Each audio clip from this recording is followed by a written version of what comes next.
Hello दोस्तों, स्वागत है आपका अपने यूट्यूब चैनल अनूप स्टडी में। दोस्तों इसके वीडियो जो है कि पिछले वाले वीडियो में हम लोग पढ़े थे गति में, और गति में हम लोग देखे थे क्या क्या कि गति जो है कि कितने प्रकार की होती है, और चाल भी पढ़े थे और वेग भी पढ़े थे। और इस वीडियो में हम लोग पढ़ेंगे औसत चाल और क्या औसत वेग। तो दोस्तों यदि आप उन वीडियो को आप नहीं देख पाए हैं तो डिस्क्रिप्शन में लिंक दिया गया है, जाकर आप वहां से देख सकते हैं। प्रत्येक जो है कि वीडियो का लिंक आपको डिस्क्रिप्शन में मिल जाएगा। और यदि अभी तक आप नहीं देख पाए हैं तो जाकर जो है कि डिस्क्रिप्शन में लिंक दिया गया है, जाकर वहां से देख सकते हैं। या हमारे प्ले लिस्ट में जाइएगा, प्ले लिस्ट में जो है कि प्रत्येक दिन का जो है कि वीडियो आपको सेव किया गया है, वहाँ से भी जाकर आप देख सकते हैं। तो चलिए फ्रेंड्स शुरू करते हैं हम लोग औसत चाल और औसत वेग। तो फ्रेंड्स हम लोग जो है कि लास्ट में जो है कि जितने भी गति के समीकरण होते हैं सभी को जो है कि हम स्क्रीन पर जो है कि दिखाया जाएगा, स्क्रीन पर दिखाया जाएगा जो है कि आप उनका जो है कि स्क्रीनशॉट कर लेंगे, क्योंकि जब भी अभ्यास चालू किया जाएगा वहाँ पे जो है कि उस फार्मूलों का जो है 19 जो है कि फार्मूलों का उपयोग किया जाएगा। तो स्क्रीनशॉट जो है कि आप लोग अंतिम में जरूर कर लेंगे और उन फार्मूलों को याद रख लेंगे कि फार्मूला जो है कि क्या क्या होता है, किस समय कौन सा फार्मूला उपयोग में लाया जाएगा। ठीक है, चलिए सब कुछ हम वहाँ पे जो है कि अंतिम में पढ़कर हम बताएंगे, वहाँ से आप लोग याद रखेंगे। कहता है कि औसत चाल और औसत वेग। तो पहले हम लोग समझना है कि औसत जो है कि वेग क्या होता है। चाल तो हम लोग पढ़े थे और वेग भी पढ़े थे इसके पिछले वाले वीडियो में। अब हम लोग देखेंगे औसत वेग और औसत क्या चाल। इसके बाद हम लोग डिस्कस और कर लेंगे कि एक समान गति क्या होती है और असमान गति। ठीक है, तो गति हम लोग स्टार्ट किए थे तो उसको मैंने छोड़ा था कि बाद में जो है कि उसका जो है कि समझाया जाएगा, उसको बाद में समझाया जाएगा। लेकिन हम लोग इसको समझने के बाद हम लोग तुरंत जो है कि उसको पढ़ेंगे। औसत चाल क्या है और औसत वेग। तो औसत चाल यहाँ पर देखेंगे, किसी गतिमान वस्तु द्वारा एकांक समय में जो चली गई दूरी होती है, किसी भी गतिमान वस्तु द्वारा एकांक समय में चली गई दूरी को हम लोग क्या कहते हैं, तय की गई कुल दूरी को औसत चाल कहते हैं। ठीक है, औसत चाल बराबर होता है कुल दूरी और बटा में कुल समय। ठीक है, अब देखिए उदाहरण के तौर पे हम लोग जरा समझते चलेंगे।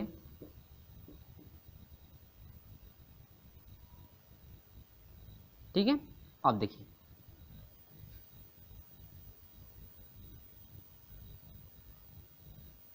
मान लेते हैं यह कोई रास्ता है फ्रेंड्स, यह ए है, ये बी है और ये क्या है सी।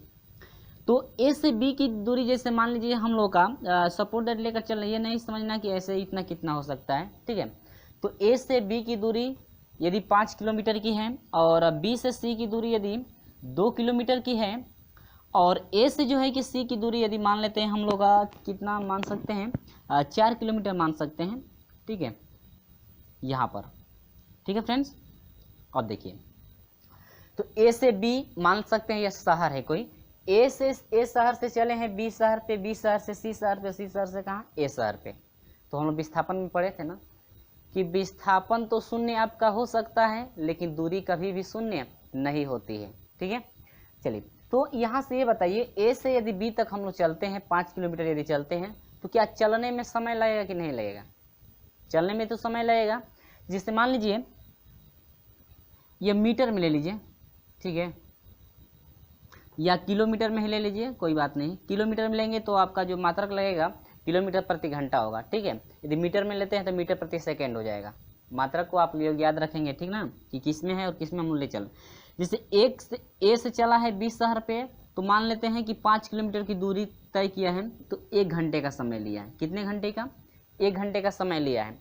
और जो है कि बी से जो है कि सी तक चला है, इसको थोड़ा बढ़ा लीजिए ना, 2 घंटा कर लीजिए या इसको 3 घंटा कर लीजिए। और यहाँ से यहाँ तक हम लोग जैसे मान लीजिए 2 घंटे में पहुँचते हैं, और यहाँ से सी से ए तक यदि पहुँचते हैं तो यहाँ पर समय हम लोग का लगता है जैसे 3 घंटे का। ठीक है, तो समझेंगे फ्रेंड्स, ये कह क्या रहा है जरा हम लोग समझना है औसत चाल ना। तो कहता है कि यदि कोई गाड़ी जो है या कोई व्यक्ति जो है ए से बी पर पहुँचा और बी से कहाँ पहुँच गया, सी पर पहुँच गया, तो कहता है फ्रेंड्स कि आप लोग ये बताइए कि औसत चाल आपकी कितनी है। औसत चाल आपकी कितनी है? तो औसत चाल बराबर फार्मूला क्या होता है, कुल दूरी चाहिए अब बटा में कुल समय, यानी कि जितनी दूरी आप तय किए हैं उन दूरियों में जो है समय कितना लगा है।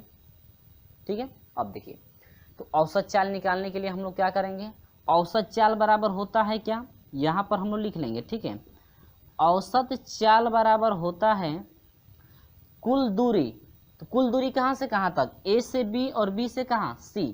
तो ए से बी और बी से सी, देखते हैं कितना किलोमीटर चला है, 5 किलोमीटर ये, 2 किलोमीटर ये, 5 2 7 किलोमीटर। यानी कि हम लोग लिखेंगे यहाँ पर कि 5 किलोमीटर आधन कितना 2 किलोमीटर।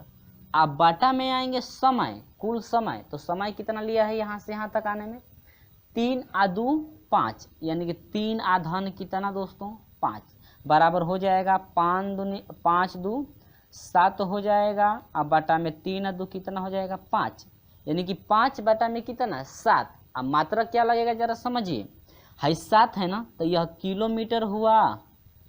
देखिए जब मात्रक आप रखेंगे तो खुद मात्रक याद करने की जरूरत नहीं है, सिर्फ मान आप मात्रक में रखेंगे। यहाँ पर जब मात्रक इसका रखा जाएगा तो खुद अपने आप आ जाएगा, यानी कि यह है घंटा है ना, तो यहाँ पर क्या आ जाएगा एच, यानी किलोमीटर प्रति घंटा, यानी 7 बटा में 5 किलोमीटर प्रति घंटा। यदि हम लोग डिवाइड करते हैं तो औसत चाल हो जाएगा 7 से कम 7 हो जाएगा, दशमलव यहाँ पर 2 बच गया ना, तो 20 हो जाएगा, तो 5 चौको 20, यानी कि 1.4 किलोमीटर प्रति घंटा। ठीक है, यदि यह मीटर में होता और मीटर में जब रहेगा तो यह घंटा जो है किस में होना चाहिए, सेकेंड में होना चाहिए, ठीक ना, किस में होना चाहिए, सेकेंड में, तब हो जाता है मीटर प्रति सेकेंड। लेकिन घंटा में है, किलोमीटर में है तो हम लोग घंटा में ले चलेंगे। ठीक है, ये नहीं कि एक किलोमीटर में है और एक किस में है, सेकेंड में, ऐसा नहीं। ये जब किलोमीटर में होगा तो ये घंटा में होगा, ये मीटर में होता है तो ये किस में होगा, सेकेंड में, ठीक ना। तो ये आपको जो है कि समझ में आ गया है। चलिए तो थोड़ा और हम लोग देखते हैं, इसमें आपको करना क्या है। जैसे हम लोग अब चलते हैं औसत चाल की बात करते हैं, तो अब देखिए थोड़ा और इसका देखते हैं औसत चाल। जिससे यहाँ पर तो कहाँ से कहाँ चला, ए से बी तक पहुँचा ना, ए से बी तक पहुँचा था, बी से सी तक, और सी से कहाँ पहुँच गया, ए पर। ठीक है, तो देखिए औसत चाल की अब बात की जाए, औसत चाल, लाल हो रहा है, लाल नहीं है ये चाल आ जाए चाल।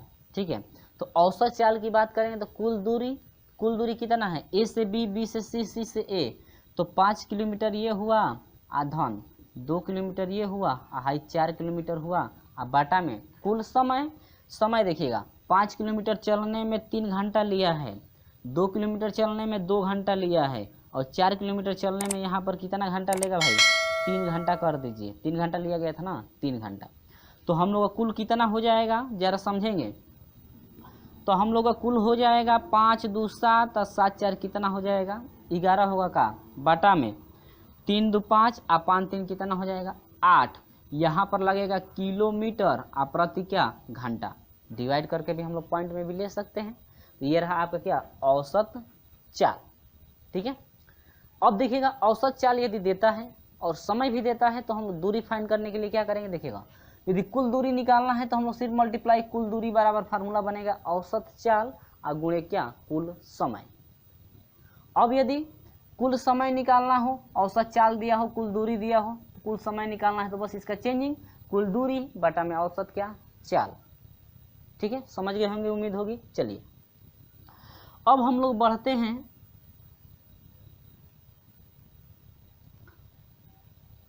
कि जो यहाँ पर इतना रहने दीजिए इसको, औसत वेग है, औसत वेग में क्या होता है जरा समझेंगे। देखिए किसी वस्तु द्वारा एकांक समय में, एकांक समय का मैं बताया हूँ पहले ही, 1 सेकेंड में। ठीक है, यदि किसी भी वस्तु द्वारा एकांक समय में तय कि यहाँ पर एक समझेगा, वहाँ पर एकांक समय लिया है तो सेकेंड में हम लोग नहीं लिए थे ना, आप जो है घंटा में भी ले सकते हैं, मिनट में भी ले सकते हैं, लेकिन हम लोग बदलना है, जिसमें वह दूरी दिया रहेगा हम लोग उसी में कन्वर्ट करके ले चलना है। ठीक है, किसी वस्तु द्वारा एकांक समय में तय किए गए कुल विस्थापन को वस्तु का औसत वेग कहते हैं। जो कुल विस्थापन होता है दोस्तों, उस विस्थापन को क्या कहते हैं, वस्तु का जो है औसत वेग कहते हैं। तो सेम प्रोसेस आपका वही चलेगा। देखिए तो कुल विस्थापन की बात करते हैं, विस्थापन में क्या होता है जरा समझिए।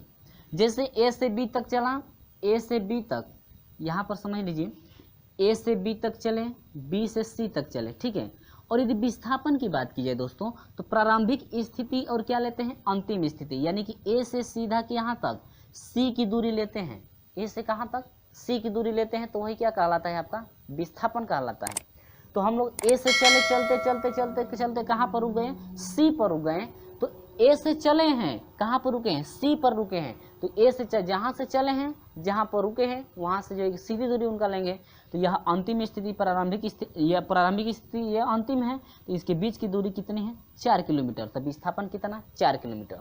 तो औसत वेग की बात है, तो औसत वेग बराबर होता है दोस्तों, आपका होता है कुल विस्थापन। तो विस्थापन 4 किलोमीटर का हुआ कि नहीं हुआ। अब बाटा में कुल समय, अब यहाँ तक आए हैं ना, तो हेता नहीं तो विस्थापन हुआ, लेकिन कुल समय कितना लगा। अब ये नहीं कि इसको जोड़ेंगे, इसको नहीं, जो इतना आप लोग ये चले हैं, चलने के बाद जो समय लगा है, कुल समय हुआ है, यहाँ तक आए हैं चलने में, तो समय कुल लगा है, और विस्थापन इतना हुआ है ना। अब कुल क्या समय, समय कितना लगा है, 3 दू कितना 5, 3 दू कितना दोस्तों 5 हाई किलोमीटर। अब प्रति क्या घंटा हुआ, अब डिवाइड करेंगे तो 0.5 किलोमीटर प्रति घंटा। उम्मीद होगी कि ये इतना जो है कि समझ में आया होगा। यानी कि सिर्फ नहीं है तो आप लोग जो फार्मूला भी याद रखेंगे तो आसानी से जो है कि हम लोग सोल्यूशन भी कर सकते हैं। तो औसत वेग के लिए फार्मूला होता है कुल विस्थापन बटा में कुल समय, और औसत चाल के लिए फार्मूला होता है कुल दूरी बटा में क्या कुल समय। ठीक है, तो इतना क्लियर हुआ। और यदि वीडियो अच्छा लगता है तो लाइक जरूर कर दीजिएगा। तो चलिए हम लोग देखते हैं, जरा एक बार हम लोग समझ लेते हैं। तो चलिए एक समान चाल देखते हैं, और असमान चाल कब होती है और एक समान चाल कब होती है, जरा उसका जो है कि हम लोग डिस्कस करेंगे। देखिए, तो एक समान चाल, जब कोई वस्तु समान समय में समान दूरी यदि तय करती है तो हम लोग कहते हैं कि वह वस्तु जो है एक समान चाल से चल रही है।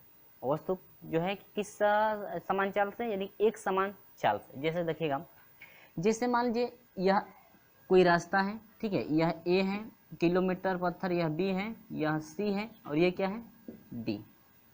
ठीक है, अब देखिए, तो यदि मान लीजिए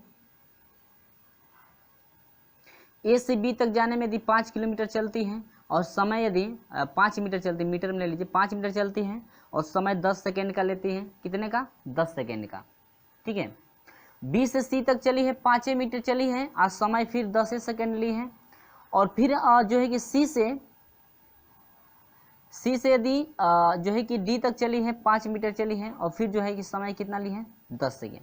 यानी कि देखिए समान समय, समान समय है, और समान समय में जो है कि समान दूरी क्या कर रही है तय कर रही है। तो हम लोग कहेंगे यह जो गाड़ी चल रही है, ये जो गाड़ी चल रही है, गाड़ी किस चाल से चल रही है, एक समान चाल से, क्योंकि देखिए समान समय है और समान दूरी। देखिए 10 सेकेंड में अगली पहली बार 5 मीटर चली है, फिर अगले भी 10 सेकेंड में पहली बार 5, दूसरी बार 5 मीटर, और अगले भी 10 सेकेंड में जो है कि तीसरी बार भी चली है, तो कितना मीटर 5 मीटर। यानी कि हर बार जो है यदि 10 सेकेंड का समय लेती है तो वह कितना मीटर चलती है, जो है कि 5 मीटर की दूरी तय करती है। ठीक है, तो ये रहा क्या एक समान चाल। ठीक है, अब यदि हम लोग असमान चाल की बात करें, तो यदि जब कोई वस्तु समान समय में असमान दूरी तय करती है, जब कोई वस्तु समान समय में असमान दूरी तय करती है, तो उसे हम लोग कहते हैं यह इसकी चाल कैसी है, असमान चाल है। ठीक है, देखिए जैसे यहाँ से यहाँ तक चला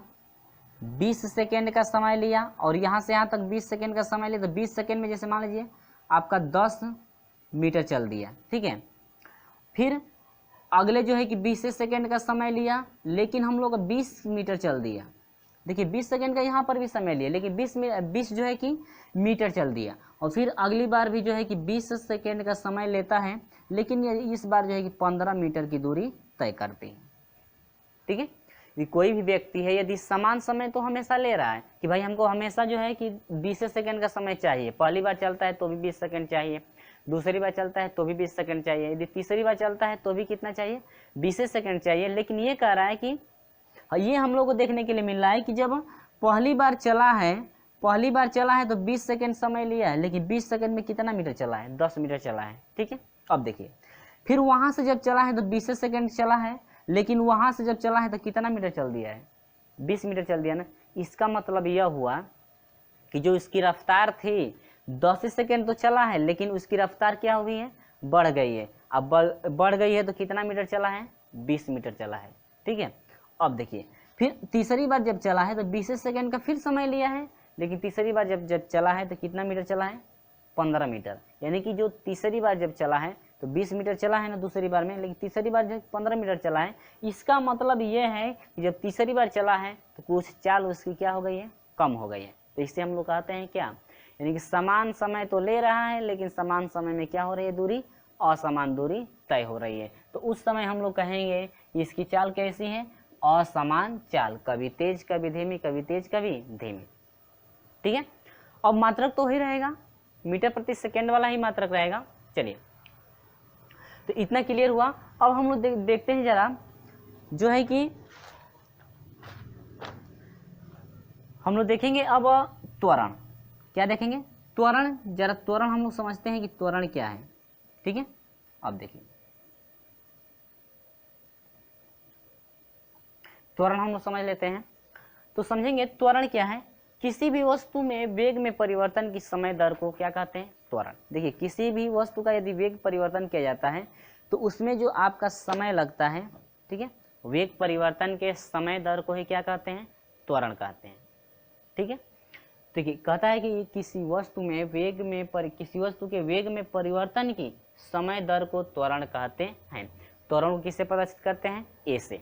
चलिए, तो त्वरण को ए से प्रदर्शित करते हैं। लेकिन देखिएगा फ्रेंड्स, यदि त्वरण यदि कम होता है, ठीक है, त्वरण यदि क्या होता है, कम, यदि वेग यदि कम होता है, चाल यदि कम होती है, तो त्वरण का मान किस में आता है, माइनस में। यदि चाल कम होती है, वेग यदि कम होता है तो त्वरण का मान किस में लेंगे, माइनस। यानी कि मंदन यदि होता है तो जो है कि माइनस में चलेगा, और यदि वृद्धि होती है तो वह किस में होगा, त्वरण का मान प्लस में होगा। यदि वृद्धि होती है तो किस में, प्लस में। यानी कि वेग में यदि वृद्धि होती है तो त्वरण का मान प्लस में आता है, और जो वेग में यदि कमी होती है तो त्वरण का मान किस में आता है, माइनस में।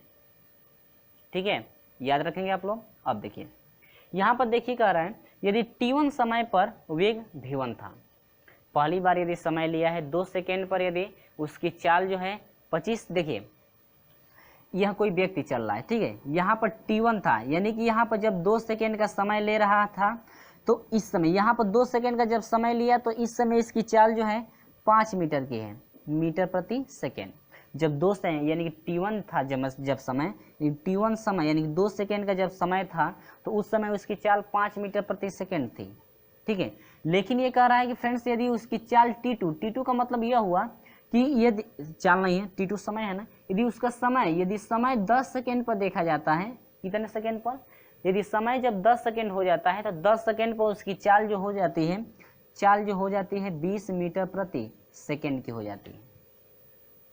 ठीक है, यदि पहली बार यदि देखा जाता है, यानी पहले समय में जब समय हम लोग 2 सेकेंड पर देखे थे, 2 सेकेंड पर यदि देखा गया तो उस गाड़ी की चाल 5 मीटर प्रति सेकेंड थी।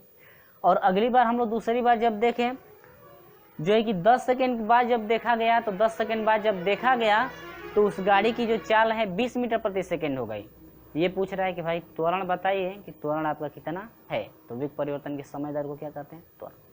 तो सिंपल है, कुछ नहीं करना है, औसत त्वरण बराबर होता है क्या, वेग परिवर्तन बटा में क्या, समय अंतराल, यानी कि वेग में परिवर्तन जो हो रहा है कितने का हो रहा है और समय का जो अंतर है कितने का है। फार्मूला बनता है कि ये बराबर v2 माइनस v1 बटा में क्या, t2 माइनस t1। ठीक है, चलिए तो हम लोग फाइंड कर लेते हैं यहाँ से कि त्वरण यदि a फाइंड करना है, औसत त्वरण यदि फाइंड करना है, तो कहता है कि v2 माइनस v1, तो ये आपका t1 है और ये क्या है, v1 है। ये t2 में 10 सेकेंड है तो ये क्या है, v2, यानी v2 माइनस v1 यानी कि 20 माइनस क्या, और v1 का मान कितना है, 5, और बाटा में t2 जब समय 10 सेकेंड हुआ फ्रेंड्स, तो आपका पहली बार t1 कितना था, 2 सेकेंड, तो यहाँ पर हो जाएगा कितना, 15 बटा में क्या, त्वरण का जो मात्रक होता है मीटर प्रति सेकेंड स्क्वायर होता है। त्वरण का मात्रक क्या होता है, मीटर प्रति सेकेंड स्क्वायर। और आप लोग ये सोचेंगे कैसे होता है, देखिए यहाँ पर जो है कि 5 में से जो है 20 में से जो 5 घटाया गया है तो 15 तो हो गया, लेकिन ये चाल थी ना, तो वेग जो है मीटर प्रति सेकेंड में था। तो यहाँ पर यदि, यहाँ पर मैं समझा देता हूँ, ऊपर वाला है ना, तो ऊपर वाला जो मात्रक है मीटर प्रति सेकेंड था और बाटा में नीचे वाला समय था, समय किस में था, सेकेंड में। तो इसका हर एक मानेंगे, इसको पलटेंगे तो यह हो जाएगा मीटर प्रति सेकेंड और गुणे 1 बटा में कितना, सेकेंड, और यह हो जाएगा मीटर बटा में सेकेंड से सेकेंड में क्या, सेकेंड स्क्वायर। ठीक है, यहाँ मिस्टेक हो गया था, यानी कि आपका मीटर प्रति क्या होता है, सेकेंड स्क्वायर होता है।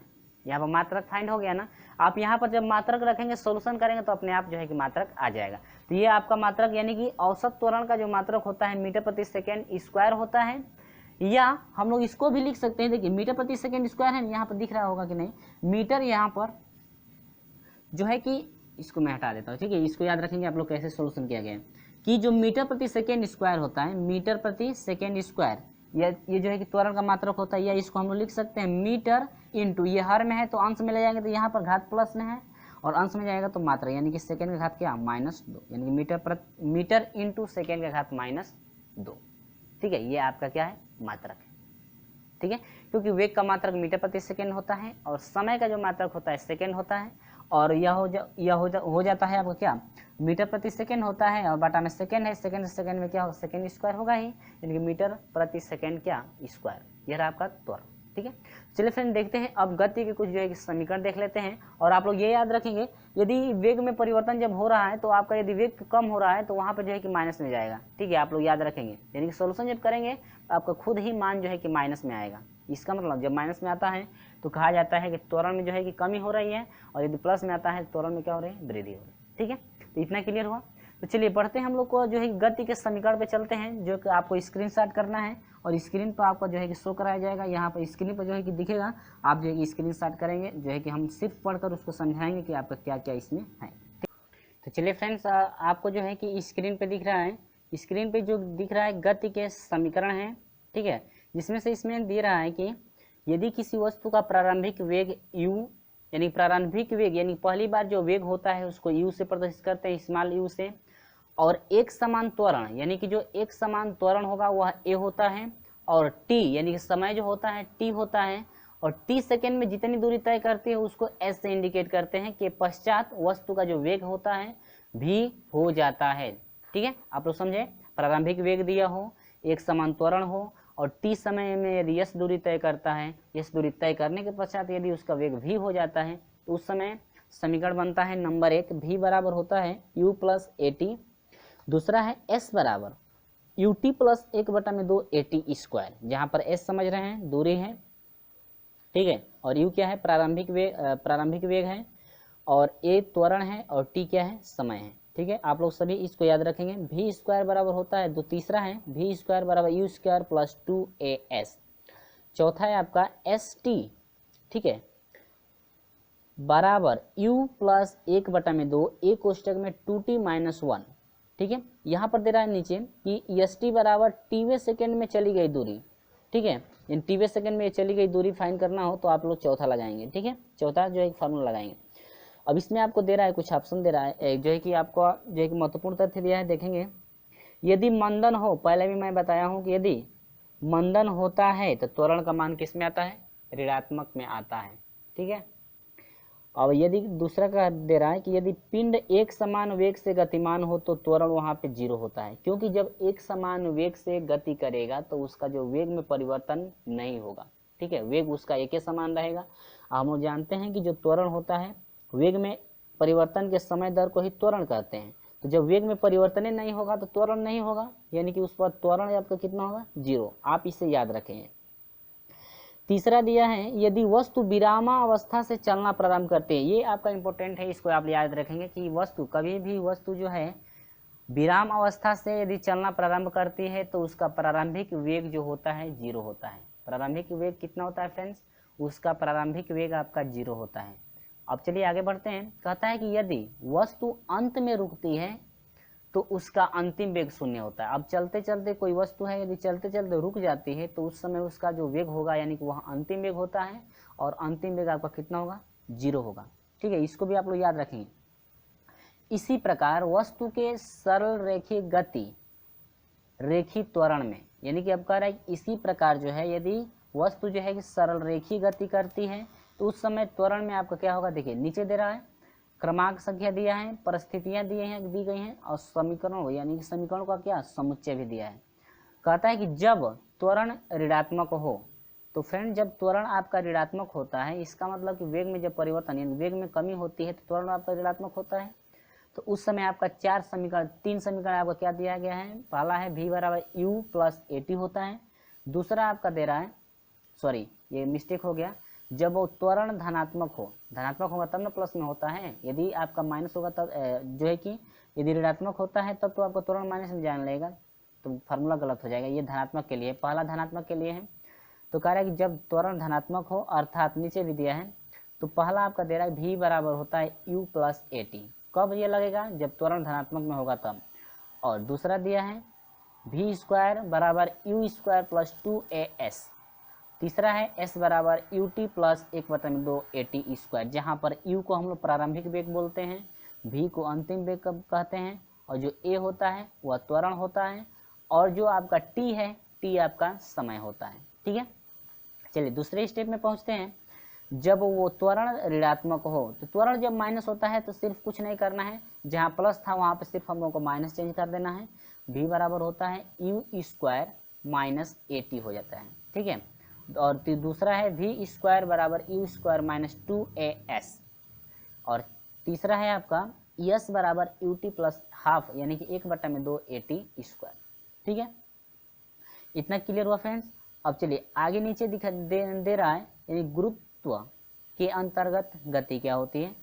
जब कोई वस्तु पृथ्वी तल से ऊपर गति करती है तो वह गुरुत्वीय त्वरण g के अधीन पर गति करती है। ठीक है, देखिए कोई भी पिंड हो, यदि हम लोग उसको ऊपर की तरफ फेंकते हैं तो धीरे धीरे उसका वेग क्या होता है, कम होता जाता है। और क्यों कम होता जाता है, इसलिए कम होता जाता है क्योंकि जो पृथ्वी होती है अपने गुरुत्व बल के कारण उस पिंड को क्या करती है, खींचने लगती है। तो धीरे धीरे उसका वेग क्या होता है, शून्य होता है, यानी कि जहां पर उसका वेग शून्य होता है वहां से जो है कि वस्तु नीचे गिरना प्रारंभ होती है। ठीक है, आप लोग इसे याद रखेंगे। तो उसके लिए अधीन जब रहती है तो इसके लिए जो एक फॉर्मूला बनता है v बराबर u प्लस माइनस GT। आप लोग समझे होंगे g क्या है, g आपका गुरुत्वीय त्वरण। ठीक है, वहां पर सिर्फ त्वरण था तो a इंडिकेट किया गया, यहाँ पर g यानी पृथ्वी का जब त्वरण आ जाएगा तो यहाँ पर आपका g इंडिकेट किया जाएगा। तो सेम फार्मूला जो है आपका वही है फ्रेंड्स, आपका तीनों फार्मूला आपका वही लगभग है, लेकिन इसमें सिर्फ आपको क्या क्या चेंजिंग है मैं पूरा बता दे रहा हूँ। आपको दिख भी रहा होगा कि v बराबर u प्लस माइनस GT होता है, और h वो हाइट का काम करेगा, जो दूरी थी वो हाइट में आने लगेगी, और यहाँ से जो ऊंचाई h बराबर होगा ut plus minus 1/2 GT square. ये आपको गुरुत्वीय त्वरण के लिए है, आप लोग इसे याद रखेंगे, प्रत्येक फार्मूला आप लोग याद रखेंगे ऐसे। ठीक है, v स्क्वायर बराबर u square plus minus 2gh, और st यानी 2 सेकेंड के लिए आपका होता है u प्लस माइनस 1/2 g कोष्टक में 2t माइनस 1। ठीक है फ्रेंड्स, आप लोग इसे याद रखेंगे। नीचे भी कुछ दिया गया है, जब वस्तु ऊपर से ऊर्ध्वाधर नीचे की ओर गिरती है, यानी सीधा नीचे की ओर गिरती है, तो g का मान धनात्मक लेते हैं।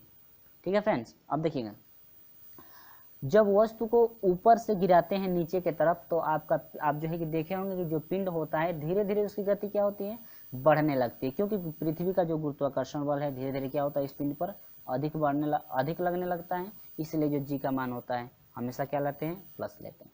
आगे बढ़ते हैं, जब वस्तु ऊर्ध्वाधर ऊपर की ओर फेंकी जाती है तो जी का मान वहाँ पे माइनस लिया जाता है, क्योंकि धीरे धीरे उसका जो वेग होता है कम होने लगता है उस पिंड का। ठीक है, त्वरण उस समय जी का जो त्वरण क्या लेते हैं, जी का गुरुत्वीय त्वरण का जो मान लेते हैं वो किस में लेते हैं, माइनस में। अब जी का मान प्राय होता है 9.8 मीटर प्रति सेकेंड या 32 फीट प्रति सेकेंड स्क्वायर। ठीक है, यानी 9.8 को यदि फीट में आप चेंज करना चाहते हैं तो आपका हो जाएगा 32 फीट प्रति सेकेंड स्क्वायर। ठीक है, होता है, आप लोग इसे याद रखेंगे।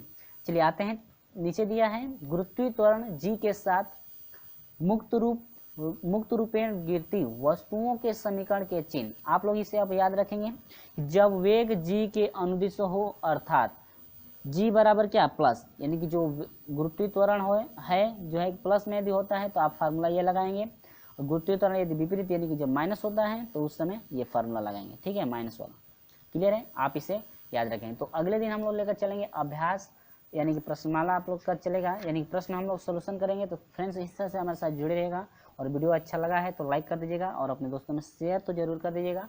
और अभी तक हमारे साथ नहीं जुड़े हैं तो चैनल को सब्सक्राइब करके जुड़िएगा, और साथ में बेल आइकन को प्रेस कर दीजिएगा ताकि समय से आपको हमेशा नोटिफिकेशन मिलते रहे। चलिए फ्रेंड, मिलते हैं आपसे अगले वीडियो में, तब तक के लिए बाय।